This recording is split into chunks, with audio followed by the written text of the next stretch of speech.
Everybody, welcome to Center for Spiritual Living Morristown. Those of you that are here in person, which is always a special treat, and then all of you who are online, whether it's today or any time in the future, we're glad you're visiting with us.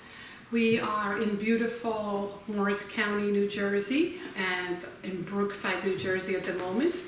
And we have a website, so anybody that's curious about us that is here for the first time on a live stream, we would love for you to check out our website, cslmorristown.org. And there's lots of goodies in there. There's a blog. Some of them are Lori, who's our assisting practitioner today.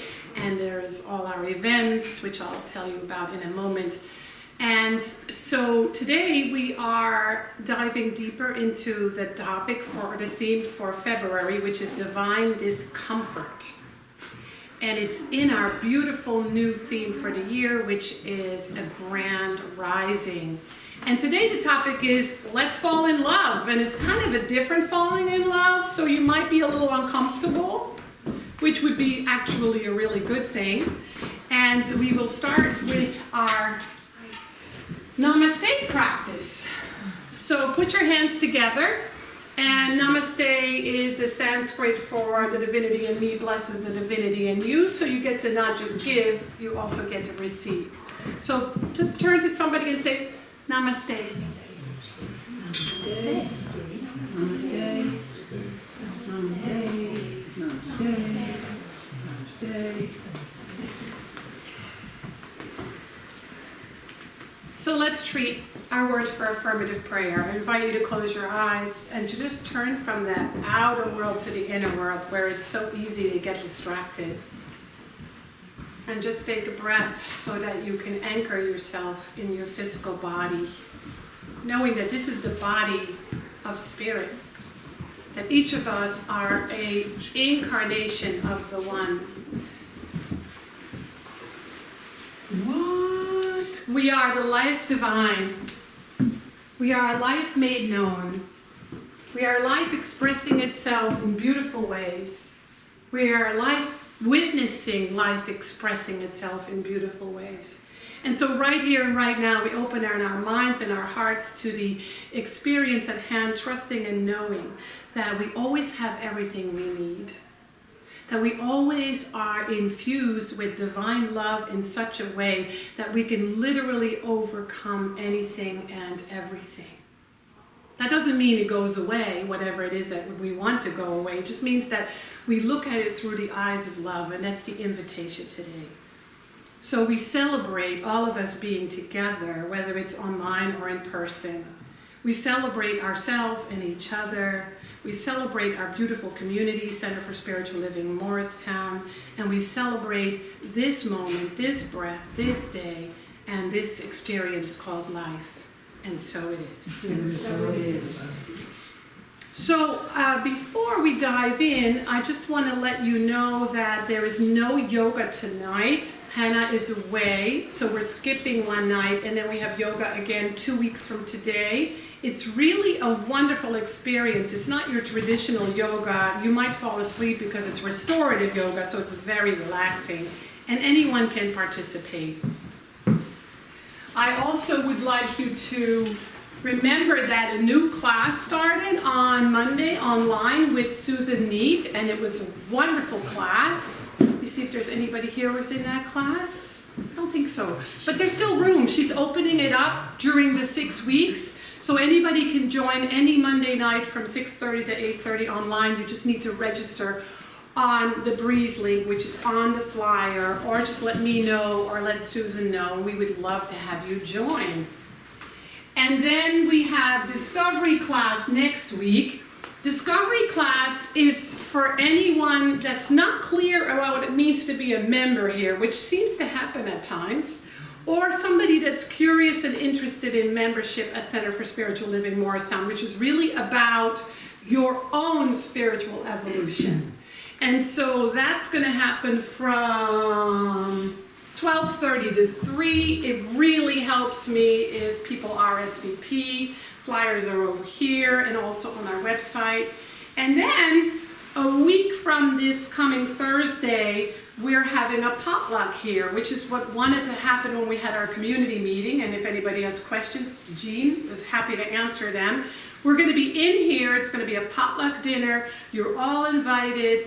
And if you have any questions, speak to Jean. But please RSVP, because it really helps her and Kathy to know who's coming, how many of you are coming. Again, that information is on the flyer with Kathy's email and phone number. And she walks right in, so she's happy to talk to anybody about that. And the last thing I want to tell you about is something new. The Interfaith Food Pantry Network in Morristown is looking for volunteers. So if that's something that you're interested in, come and talk to me. You'll be asked to help in many different ways, and it's usually Tuesday mornings and Thursday evenings. So come and talk to me if that's something you're interested in being participant in. So today, what I want to talk about is this idea of how we approach life when we seem to be living in dark times. And I want to simplify that because it's very easy to make that really complicated, whether we're aware of it or not. And so the way that we make it easier is to remember that there's only one thing for us to give and receive, and that's universal love. So I want to talk a little bit about that. And Lori is assisting today with a poem and a guided meditation, and she is also doing a treatment express, which means that if anybody would like to experience spiritual mind treatment in kind of a quick, simple, easy way, she's available for that. Okay. I think I've said all that. So,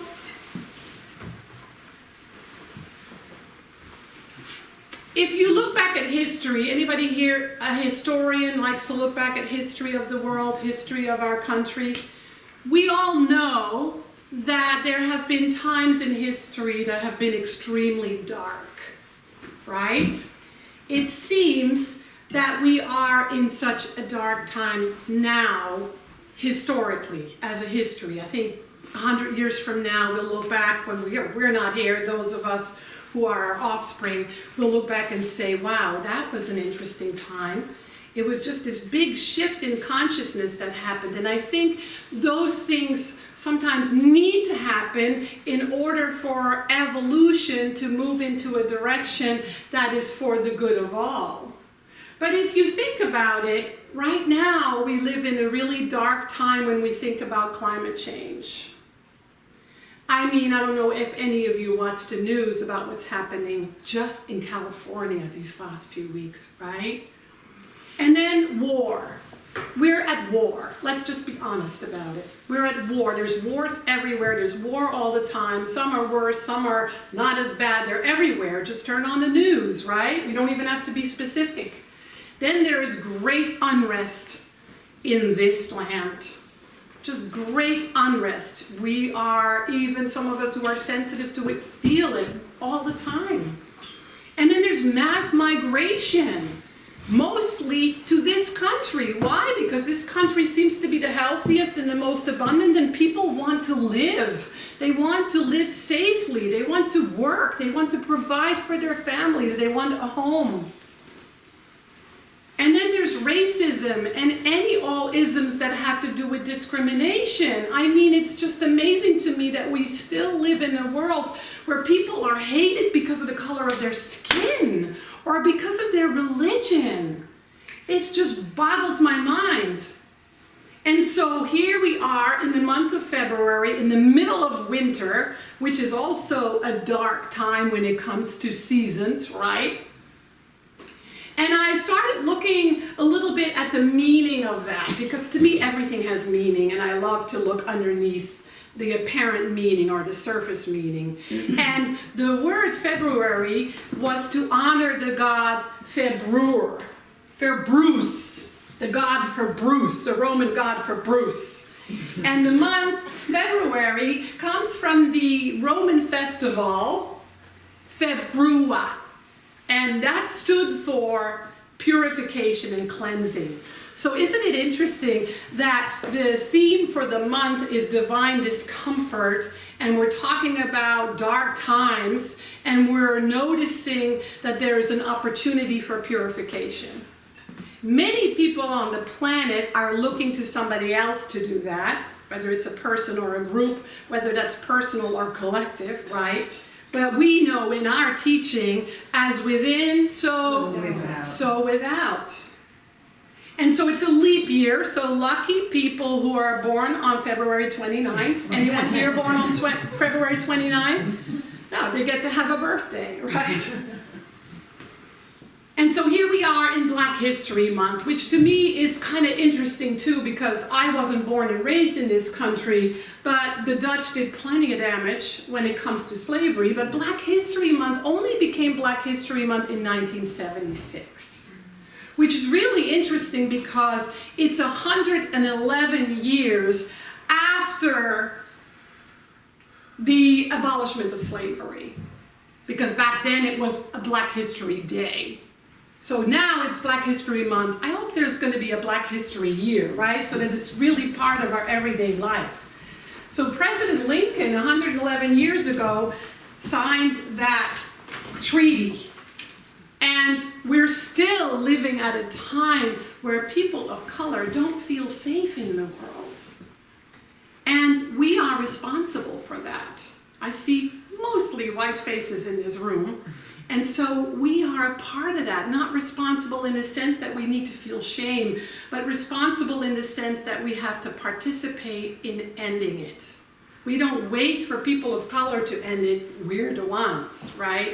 So this month's Science of Mind magazine, if you do not have this magazine, get it.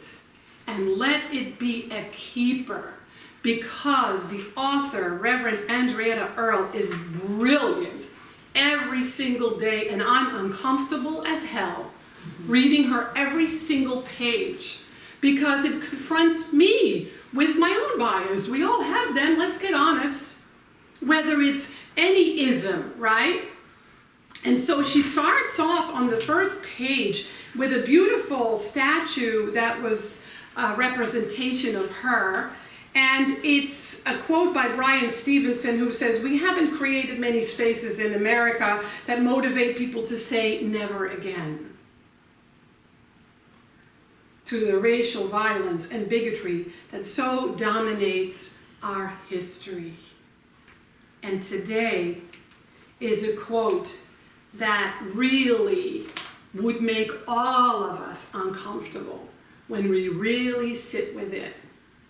It's by a white guy who was a major advocate for ending racism. And he says this: "White supremacy and racism are perpetuated by white people. So the only way it's really ever going to end is if we end it. We can't expect Black people to end racism." Were you uncomfortable yet? I am.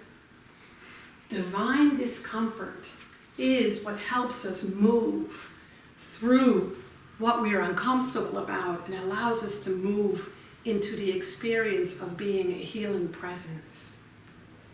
Then, yesterday, started the Chinese Lunar New Year, and it's the year of the Wood Dragon. And the wood dragon represents evolution, change, growth, expansion, abundance, prosperity, forward movement. So I'm kind of excited about that. And then, of course, tonight is the Super Bowl. How many of you are football fans? I'm not, so a few. Yes, great!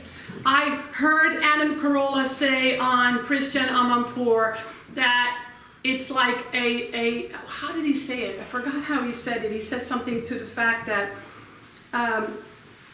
it's like a national obligation to watch the Super Bowl. So I am a sinner because Norman is going to call me for usher, and I'm good with that.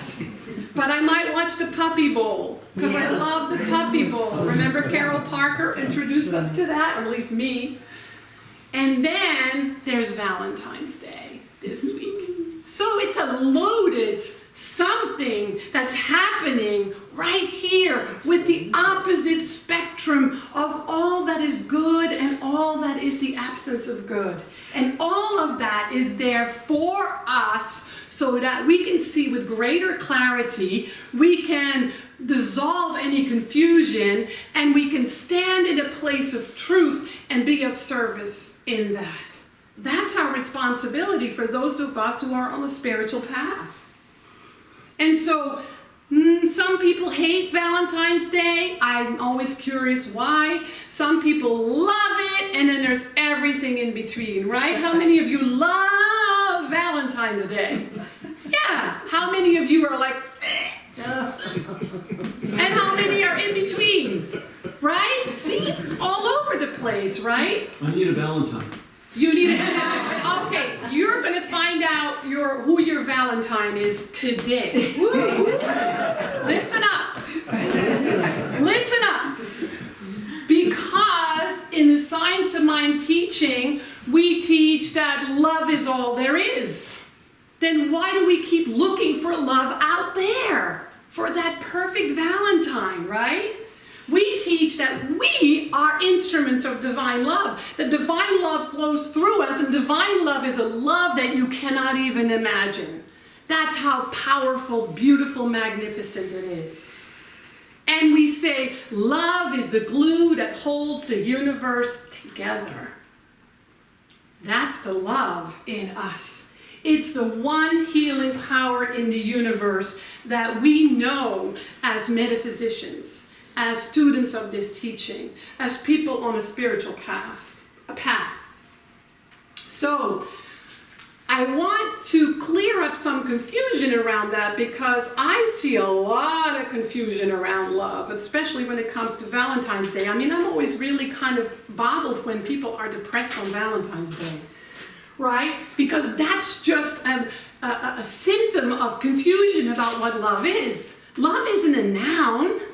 Love isn't just romantic love. Love isn't just personal. It's not just a feeling. It's not the ego. It's not personality. It's not chemistry. Love, the way we know it, those of us who are on a spiritual path, is a verb. And so it's an action. It requires a practice, whether it's on the inside or on the outside. Love is spiritual and, listen to this, political. Because love is all there is. Love is a verb, which means it's always happening. And if we're not experiencing it, it's not because it's absent, it's because we're absent. And we get to explore in what way we are absent. We get to clear up this confusion that we have around love. We get to notice where and how we experience the absence of love, and that's an opportunity not just for healing, but it's an opportunity for greater clarity so that we can be an instrument in the world to create peace. Does that make sense? So it's not just, oh yeah, I get it. It's let's drop it down. Let's presence love in a new way. Let's presence love in a new way. Because that's the healing work. We get to look inside where we feel love is missing. Whether it's a lover, a partner, parental love, love of a child, being a grandparent, having a pet, all that stuff that we think around how love is absent is where we get to presence love in a new way so those limiting beliefs can fall away. And that's the spiritual work that's needed on the planet, because what we're witnessing when we look at the dark times that are happening in the world is how we're not clear about being an instrument of love collectively. So think about the places where you get lonely, or the places where you don't feel loved in the right way, or the places where you have a hard time loving, whether it's a person, a place, or a thing.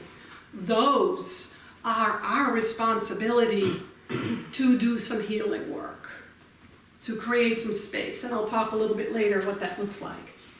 So let's talk about love.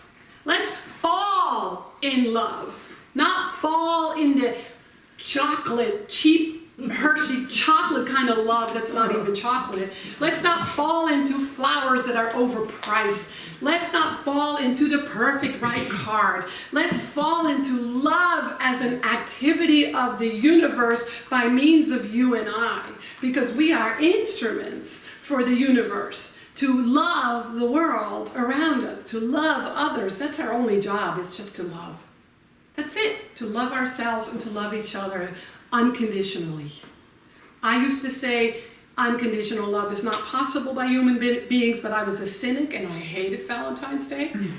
But I've come to realize that that's all there is. Love is all there is. And if I'm experiencing an absence, I better be conscious of it, because if I'm not conscious of it, I'm going to share that lack of consciousness and a limited way of viewing love with the world.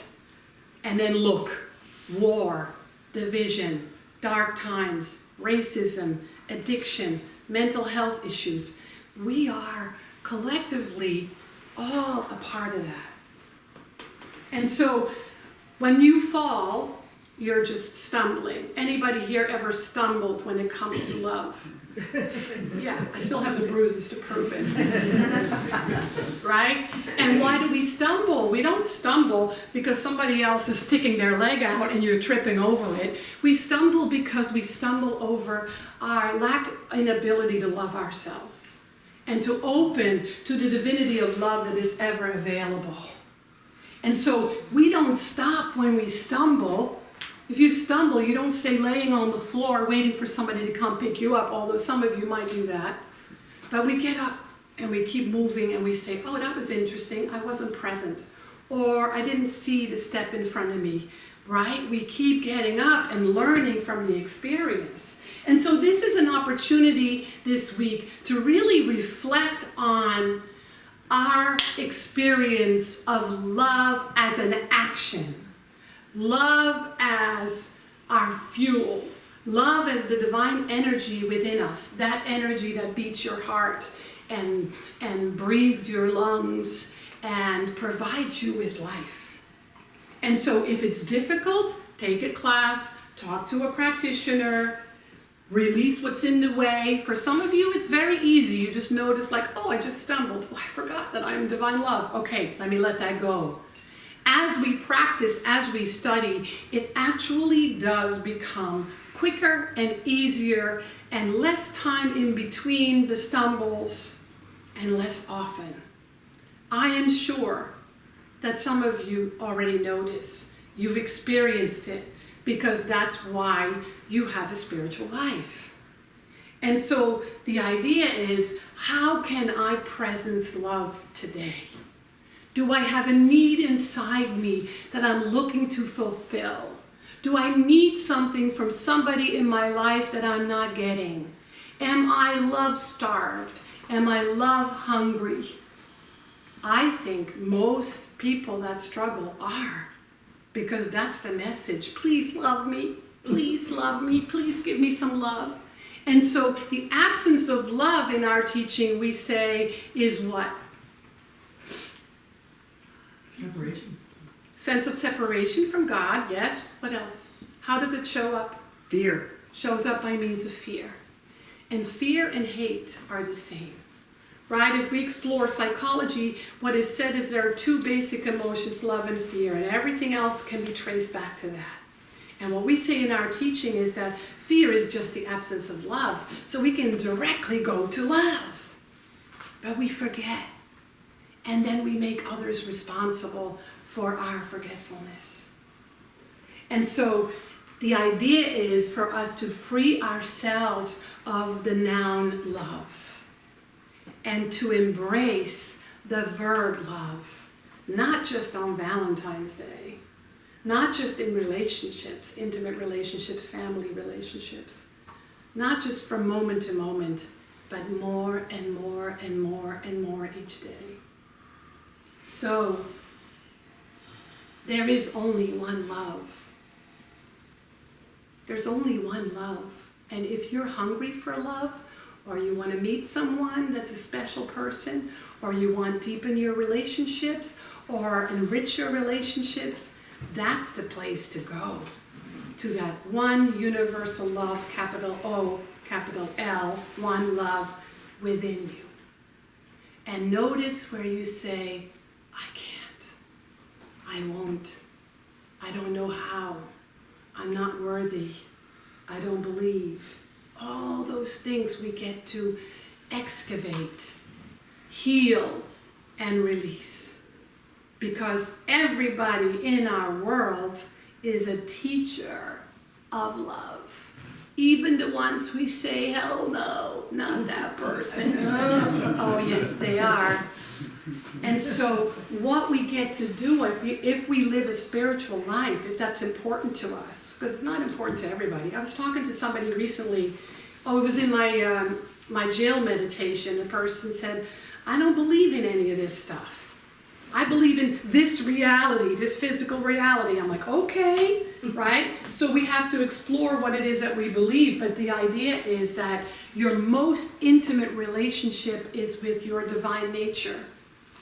Your true lover is spirit within, is your own soul. So it's time to fall in love with the divine in you, to fall in love with your own spiritual nature, with your own heart of hearts. That love is so freaking satisfying, you won't be able to stand it. It will be a spiritual orgasm every moment of every day. Your most intimate and fulfilling relationship is with yourself, your true self. No one can top that. Nothing can top that. And as long as we don't believe that and we think somebody else is supposed to fulfill that, you'll be miserable. Because it will never be enough. It will never feel like enough.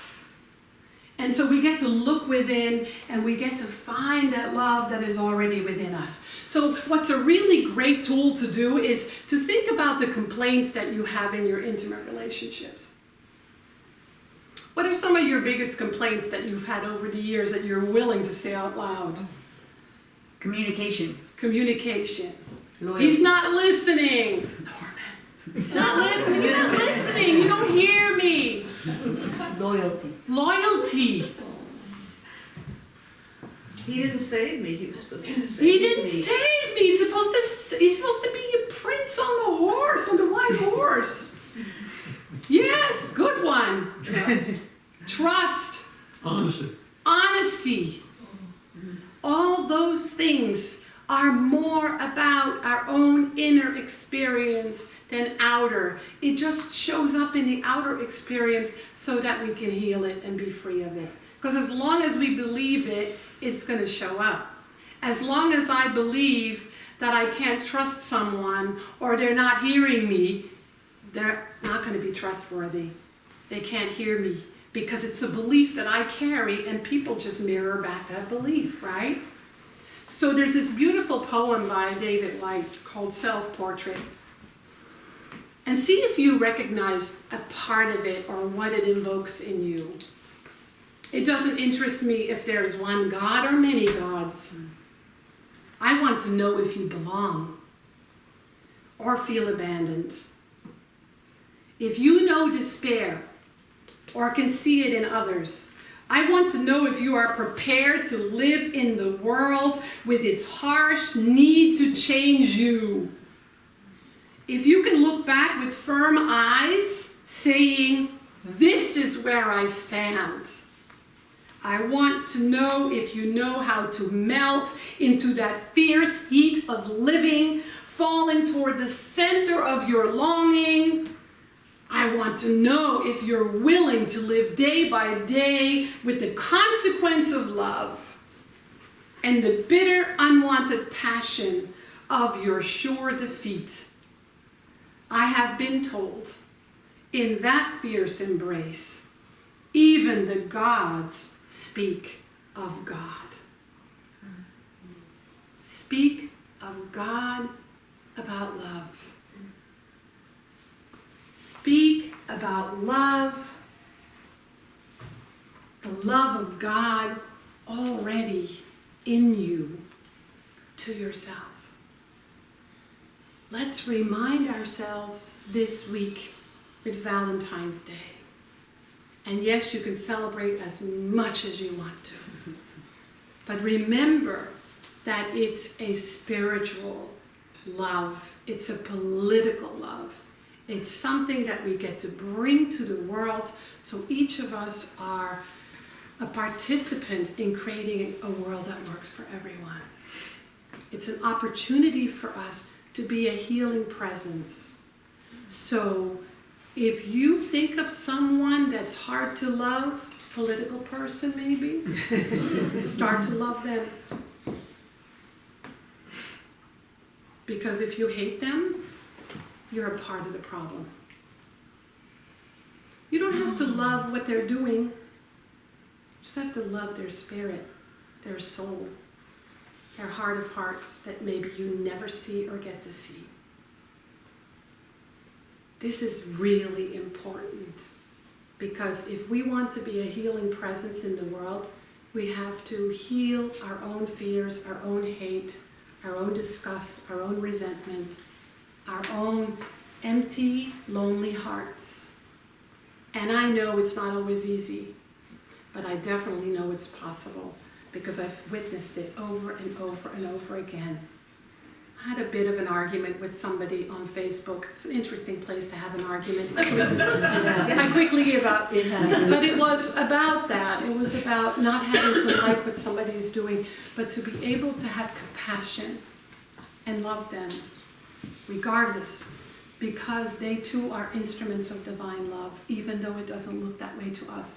Because it's the difference between seeing love on the surface, love as a noun, and love as a verb, which is the activity of divine love in and through us.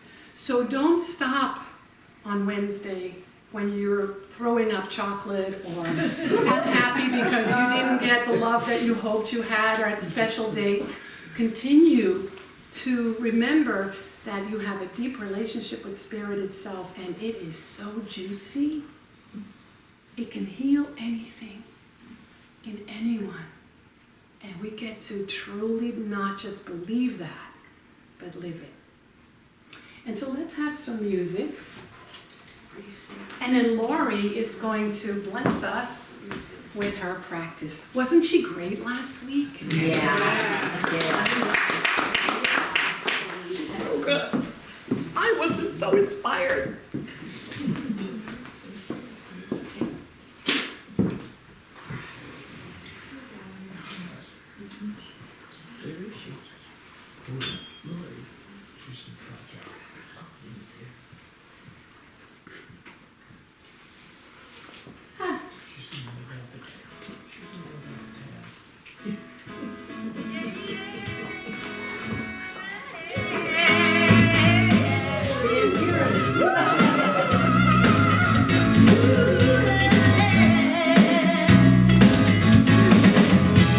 To let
got to feel it, right? To bring, excuse me, to bring love from a noun to a verb, it is really important to have your head and heart connected. So that's, we're gonna do a little practice about that. And I'm gonna share a poem with you, hard to follow David White, but I'm gonna share a poem with you. It's not mine, but it is from one of my new favorite poets, who I have shared his poetry here before. His name is John Rodell. You can check him out on YouTube, on Facebook, and he's a really good poet. I really like this. And this is called Anatomy of Peace, and it talks about your head and your heart and drawing them together with your lungs. It's very interesting, so I hope you enjoy it. My brain and heart divorced a decade ago over who was to blame about how big of a mess I have become. Eventually, they couldn't even be in the same room with each other. So now, my head and heart share custody of me. I stay with my brain during the week, and my heart gets me on weekends. But they never speak to each other. In fact, they just give me the same note to pass to the other one every week. And the note they have me pass to each other always says the same thing. This is all your fault. On Sundays, my heart complains about all the times my brain has let me down in the past. And on Wednesdays, my head lists all of the times my heart has screwed up things for me in the future. They blame each other for the state of my life. There's been a lot of yelling and crying. So, lately, I've been spending a lot more time with my gut, who kind of serves as my unofficial therapist. Most nights, I sneak out of the window in my ribcage and slide down my spine and collapse on my gut's plush leather chair that's always open for me. And I just sit, sit, sit, sit until the sun comes up. Last evening, my gut asked me if I was having a hard time being caught between my head and my heart. I nodded. I said, my heart is always sad about something that happened yesterday, while my head is always worried about something that may happen tomorrow. My gut just squeezed my hand. But I continued. I said, I just can't live with my mistakes of the past anymore, or my anxiety about the future. I sighed.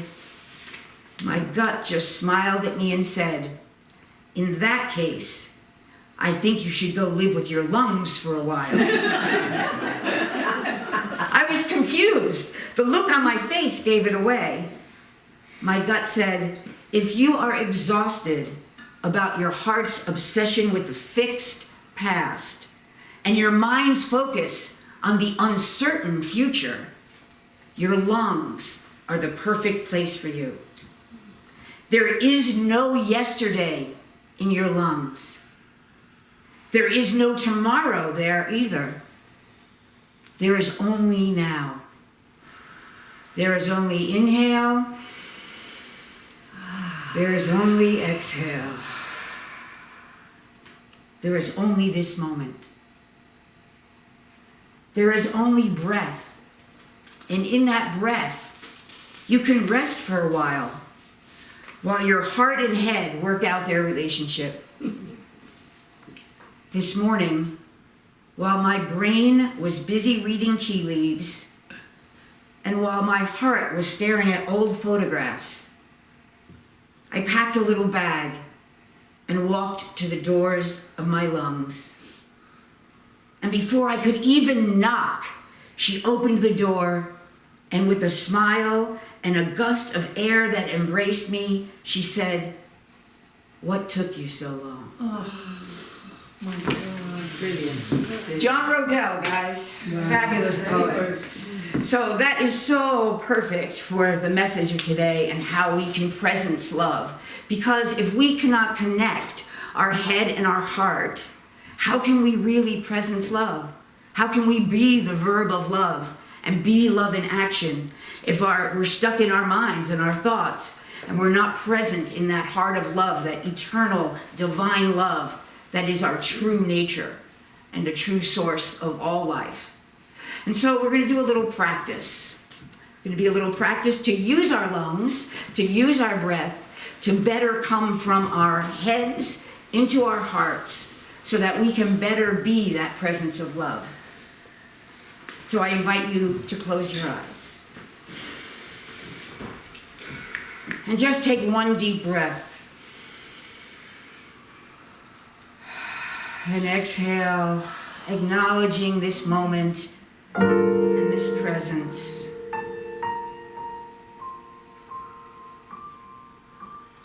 And so we're going to start out in our heads. And so I invite you to bring into your awareness a memory, a photograph, a thought, something that just says love to you. For me, it's a smell, the smell of baking bread, because my mother always made homemade bread for me. So the smell of baking bread, that is love.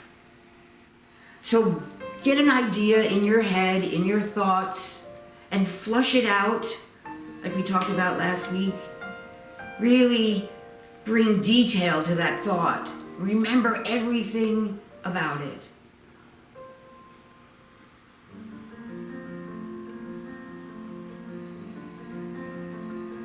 And when you've really got it, we're going to breathe it into our hearts.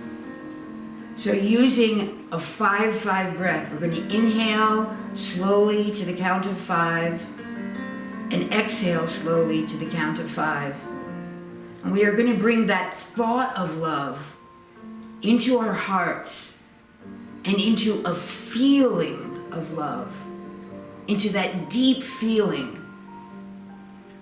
And so inhaling 1, 2, 3, 4, 5, and exhaling 1, 2, 3, 4, 5.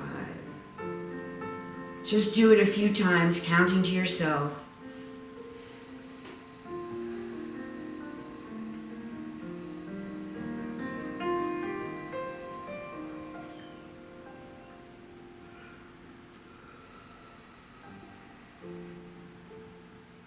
Using the power of your lungs and your breath to take an idea into a feeling and then deeper into that loving heart that exists at the core of you.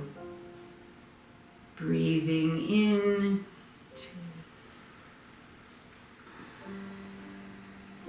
and breathing out.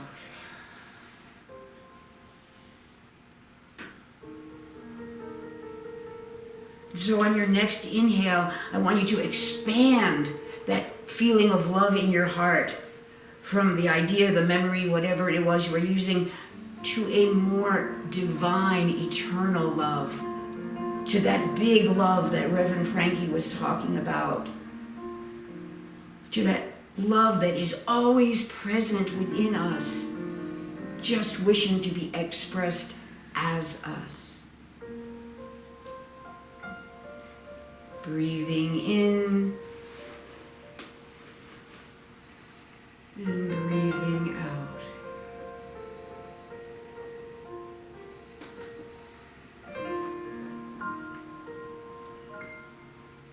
And so from that deep place of this big love that is in your heart, that is ever in your core, I invite you to bring a thought, one of those dark thoughts that Reverend Frankie was talking about, something you're struggling with, or something you don't like about the world, or something that you consider to be unlike love. Have a thought of it, and then breathe it into that heart, that divine love, using the conscious 5 counts of thought, of breath. Just bring that thought into your heart and surround it with the love that you are. Breathing in and breathing out. You might want to put your hands on your heart just to really emphasize that that's where you're breathing from and into.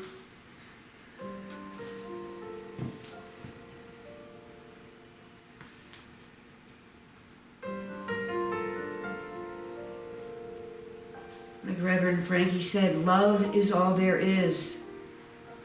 Love is the most powerful force in the universe. And you have that love within you. And you can access it.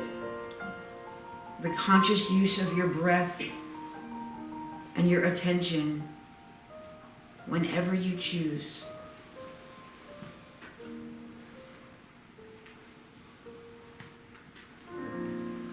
And on the next breath, you're going to feel deeply into that love and then exhale it out into the room, into everyone around you. Be that verb.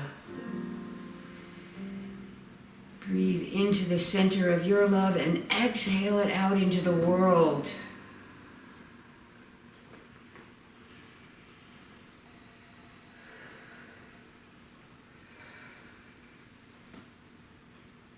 You get to show up as love today. Be that presence. Be that power. Connect your head and heart. Use your breath. And be love in action. Take one more conscious breath, 5 count in. And releasing that love out into the room and into the world and into this beautiful community. And then when you are ready, you can come back right here to this room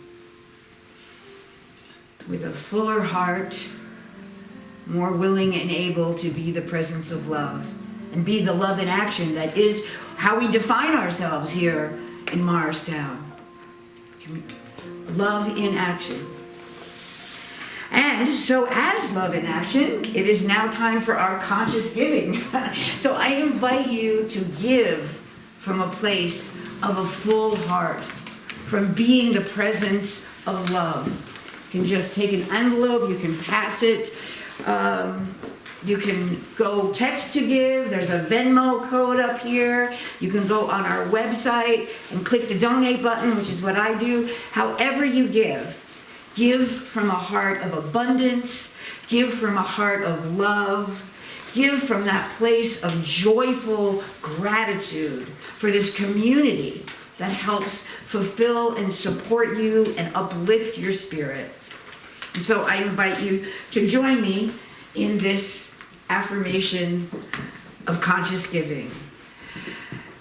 I bless this gift. I bless this gift. It goes forth abundantly. It goes forth abundantly, Joyfully. joyfully, And gratefully. and gratefully. It comes from the heart of love It comes from the heart of love that I am. that I am. And so I know And so I know that it returns to me that it returns to me multiplied abundantly. multiplied abundantly, Because we are love in action. because we are love in action. And so it is.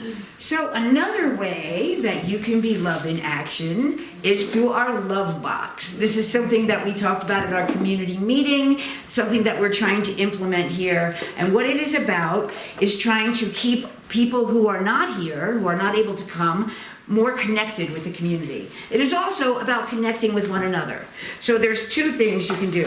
I'm going to walk around, and if you want to take a name with a phone number and their information and contact them during the week, that would be wonderful. You can talk to them about today's talk. You can talk to them about what you learned here or what inspired you.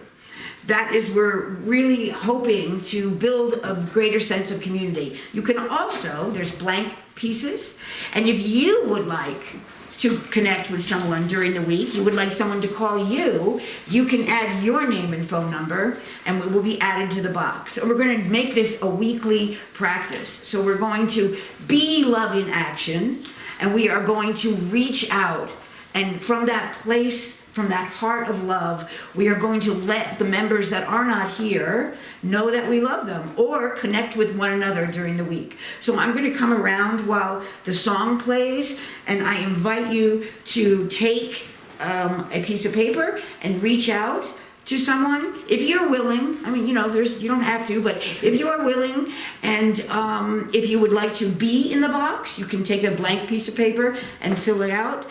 And just demonstrate the love in your heart for one another.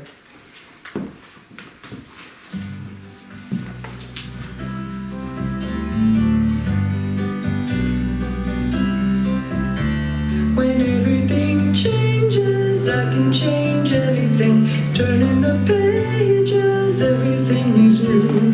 If life's little stages are teaching me anything, it's everything changes, and I can change too. Used to be when things got crazy, I get to feeling low, but I found that I can't let that faze me. Honey, now I know. When everything changes, I can change anything. Turning the pages, everything's new. If life's little stages are teaching me anything, it's everything changes, and I can change too. Who expects the unexpected? Life sneaking up on you, and sometimes we all feel disconnected. What you gonna do? When everything changes, I can change anything. Turning the pages and everything's good. If life's little stages are teaching me anything, it's everything changes, and I can change too.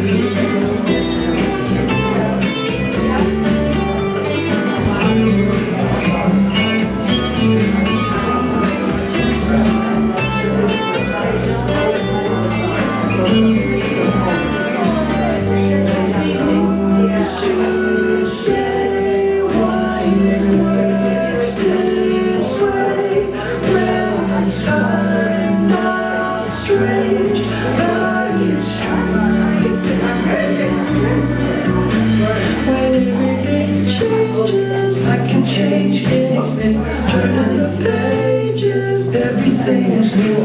If life's little stages teaching me anything, it's everything changes, and I can change. Everything changes, I can change anything. Turning the pages, everything's new. If life's little stages teaching me anything, it's everything changes, and I can change too. Everything changes. Everything changes. Everything changes, and I can change too. And everything changes when we come from a heart of love, and when we reach out to make that change and be that love. So one of our members, Arlene, just reminded me that this is Random Act of Kindness Week. And so I am a ractivist. I'm a registered ractivist, which is what they call Random Act of Kindness activists. And so I encourage you to be actually extra kind and to do random acts for strangers this week. It's a beautiful thing. During COVID, I used to put little notes on the cars that were parked and not moving. You can go drop a little painted stone on someone's doorstep. There's all kinds of things you can do. You can just be kind. You can let somebody in traffic. You can let somebody in front of you in traffic. So, and I'm just gonna put this out there. It's Arlene's birthday this week, and she wants, her birthday wish is for us to start that ripple of kindness and spread it out into a tsunami of kindness. So that's what we're gonna do. Happy birthday, Arlene. Thank you for the reminder. I actually get those emails, but I didn't think to bring it up here. So, great. And then we are going to close now with a closing treatment. And so I invite you all to close your eyes and to hear these words as if they were your own. And so drawing my awareness to that place within where divinity lives, to that place that is a heart of love, to that place that knows that love is all there is, and that is one with the power and presence of Source, of Spirit, just wishing to express itself in, as, and through my very life. I get to be that channel of Spirit today. We each get to be expressions of love in action. We get to change the noun to the verb. And so I affirm for each one here that we go forth uplifted, empowered, and greater connections between each other, between ourselves and the world, that we show up to a greater and greater degree, and that we are able to unite our heads and our hearts and deal with the darkness in the world from a place of love, from a heart of love. And so with deep gratitude for this beautiful teaching, for this beautiful community, and for each one of you, I release this word into that loving law, into that power of love that is ever present. And I know that since it is done unto me as I believe, it is already done in the law. And so I let it go. I let it be. And I invite you to join me in saying, and so it is. Thank you, everyone. Go out and be love in action.